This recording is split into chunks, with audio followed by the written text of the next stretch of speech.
Hello, everyone, and welcome to the Political Job Interview, where I interview candidates running for election. I'm Vincenzo Calla, the host, and today I take on the role as the boss, giving a job interview to today's candidate, John Redins. John is running for election for Ottawa City Council as a candidate for Ward 10, Gloucester-Southgate. Thank you, John, for your time, and thank you for joining me today. Thank you for having me. It's great to have you here today, and without further ado, let's get this job interview started. So as with any good job interview, I'm going to start off with an opportunity to learn more about John. So the first question, John, is can you tell me a little bit about yourself and your story? Yeah, I can, sure. I'm originally from a small town on the North Shore of Lake Superior. I was very involved locally there with the economic development, police, fire. I was even a volunteer firefighter at one point. Um, I was a dispatcher, but I also looked after the SCBA's, the breathing apparatuses that fire departments go into. I used to service them. Was also involved with the Parks and Recreation, and for 2 summers I ran a community festival. So I figured all these are attributes to to a good kind of city councilor, because it's like an on the job training. About 17 years ago, our local town had some um, problems within the forest industry, and I met somebody so I decided to move on here in Ottawa.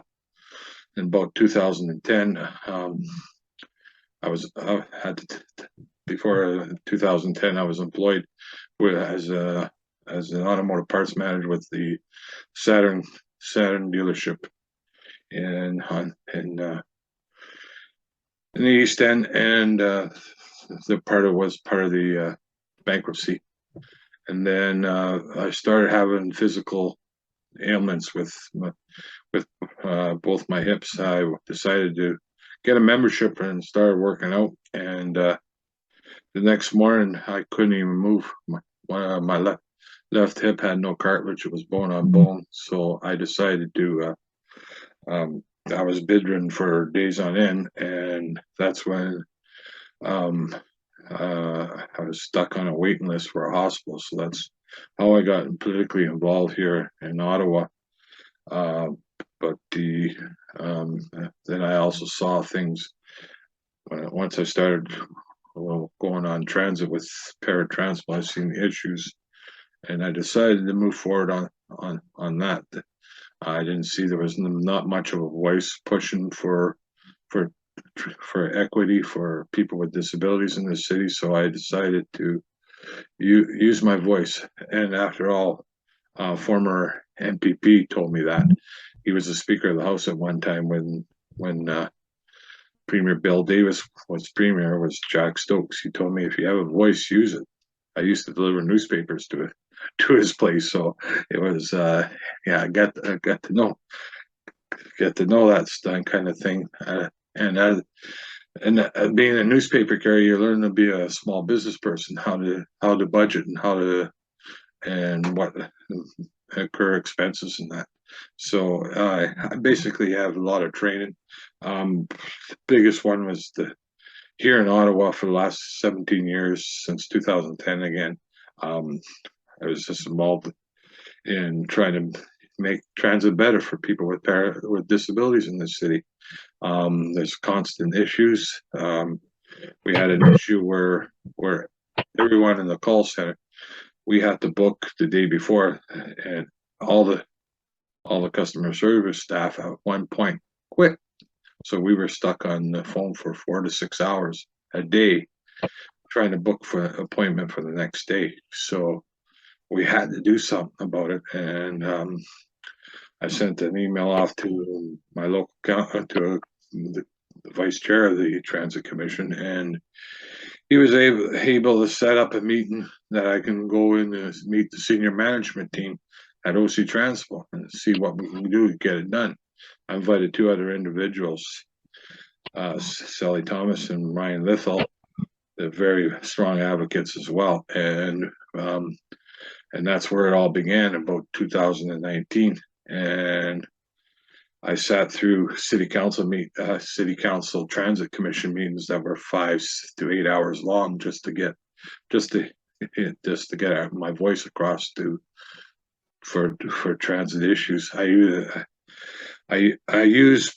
paratransport. I use regular transit, and I also use the LRT before COVID, and it was and that's one of the biggest issues is transit in the city. It has to be uh, looked at a different periscope, and uh, one of the things I've learned from being um, now I live with a walker because I couldn't get my surgeries on time is the fact that once you tasted or felt being a person with a disability, you don't know how it really is. Well, definitely, and definitely, thank you for sharing your story with my audience and with the audience. It's definitely something that a lot of people don't think about, especially transit and people with disabilities. And I wanted to continue on that because I'm sure we'll continue talking about all that later in the next segments. But I want to ask you, why have you decided to run for this position? So, what made you decide to run for councillor this time? Well, first of all, I have a voice. I want to use it. I think I can do better for people with Gloucester-Southgate and make all their voices count, no matter if they don't like my views or not. I try to bring community together, and it makes time in this time there's a lot of division out there, and I want to try to bring them together. I have a different perspective being from a small town, um, and try to bring small town solutions to bigger to help out people. So we're going to take a bit of time now to talk about the job and what you bring to it. And I know you've already pointed it out, but maybe point out some key things in this question, which is what experience do you bring to this job? What do I bring this experience to this job? Well, since high school, I've been very active role in events like in our student council. I was elected in student council starting at high school, and then I continued on at college level. In 1984, we faced back in 1984. I know we was the college teacher strike, and and our voices had to be heard during that time, and I tried to make my voices heard, and I got rewarded by being nominated for the president of the students in the business area. And then the year after, I was the vice president of the whole student body, and it learned me roles that how it works in the bureaucratic world, that that you have to try to punch holes through this bureaucracy to make things better for people. So I continued that on when I finished and returned to my hometown. And for example, when I was chair of the Economic Development Committee back then, that was almost 22 years ago. We on the plate was we decided to go ahead with a museum of some sort for our railway heritage, and lo and behold, it just opened. It just opened in the last month to the public. So I know how it's a long process, but you need a squeaky wheel, and I bring that squeaky wheel. And I want to continue on with that to the next question, which is what sets you apart from all of the other candidates who are running? Experience. It's one of the things is experience how to deal with the different levels of bureaucracy. I made the contacts. I know who wheel and deal here. I did with my disability. I have a lot of time to read a lot of things on the uh, political parties and how to deal with the different issues, and I like to bring that forward. So part of serving as an elected official is serving the people who elect you. So here's a few questions about how you want to serve the people. So I want to ask, what is something that the people you would like to serve, the people of your ward need, that you'd like to get done if elected? First of all, there's a big push to build housing in our ward. Yes, we can do housing, but we also have to save our green space. Our ward is filled with green space. Recently we had a 21,000, part of the Gloucester-Southgate new ward is now part of the Hunt Club Forest area, which is now under review by the federal government to expand for industrial. Recently there was a 21,000 signature saving that for parkland, and that's one of the things that'd be one of my top issues, to say that to protect our green space. There is tons of green space in our city, and we have to deal with the NCC on some of it, and with the airport authority as well. So that's going to be one big.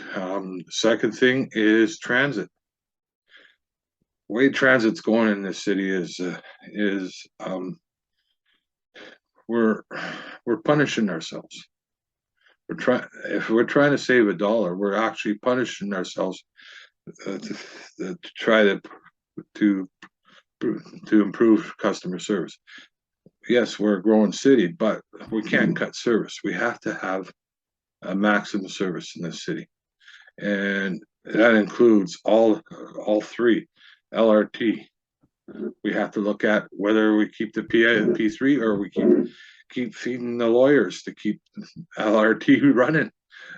$10 million could have done a lot even for paratransport.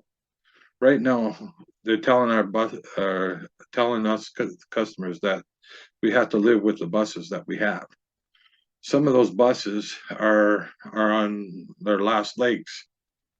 They're dangerous to the health and safety of employees and customers with the noises with noise and hearing. It's the constant rattles and vibrations are now very extreme, that some vehicles shouldn't even be on the road.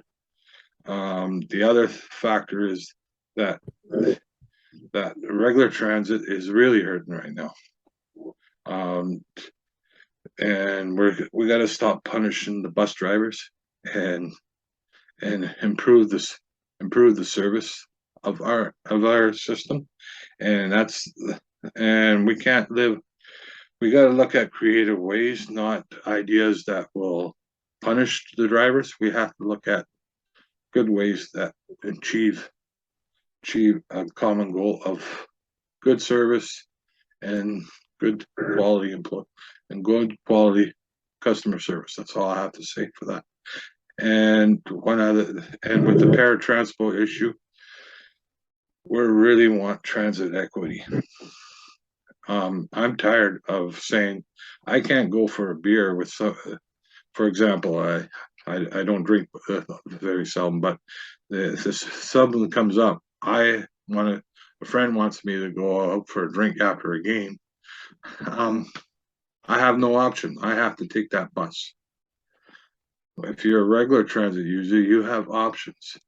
And right now we have even a problem with accessibility cabs in this, and they're shoving the issue until next term. But they're actually hurting us. They're actually hurting visitors to our city that have disabilities. There's a gentleman from Carleton Place that uses Via Rail all the time and uses the accessible taxi to get home, and at times there's nothing available, so he has to stay in a hotel. Is that what you call good quality service, customer service? So there's a lot of issues that have to be fixed. It is sometimes very frustrating. If you follow the city politics, it is absolutely frustrating, because and I like to try to bring. We're so split right now. We've got to try to bring commonality back to to the table around the council chambers. It's just explosive. Either you're for us or you're against us, and that's the way the motions are going down. And we gotta stop going that way. It's not right. It just chases people away from really getting involved when most of all our services are municipally run, and the federal and provincial governments are looking at cutting back all the time, and the municipalities are getting punished for it. And it's time that people take an active role in what's going on at the city level. Oh, definitely. And lots that you raised there. There was a lot of points and a lot of everyday realities for a lot of people in Ottawa that a lot of people don't think about. And I want to go finally on to the last question now, which is, what is one accomplishment that you have achieved that demonstrates why you would be a good elected official if the people choose you? So if you were to choose one accomplishment you've done. The one best accomplishment I've done is the hanging in there since 2019 and getting the online booking system going. But we got to do more. We got to get more transit equity going for people with disabilities. We got to get people home on regular transit. We got to get people we got to get reliability on LRT. Regardless, it's mind-boggling that people are being stuck on. We have to get bus lanes, dedicated bus lanes back in downtown in the core, especially for R1. I'll tell you the story of what happened to Paratranspo when the LRT started construction. They closed all the transit lanes downtown, so we were stuck in all the traffic. So we had to book about 2 hours in advance just to get to and from our destinations. And the problem too, it also hurt police and fire department getting to your loved one or an emergency happening, because they use those transit lanes to get to people or to those emergencies. And now they're stuck in local traffic and they ignore the sirens. People ignore the sirens. So we're no further ahead. So thank you, John, so much for joining me today. It was great having you, and I'm sure the viewers have enjoyed hearing what you have to offer to them and some of the things that you raised today. Election day is on October 24th, 2022, and if you liked hearing what John had to say and live in Ward 10, Gloucester-Southgate, you have the opportunity to vote for him on election day. Check with the local election officials for more details. To stay updated, make sure to follow me on Twitter, Instagram, and TikTok at bcprotections25.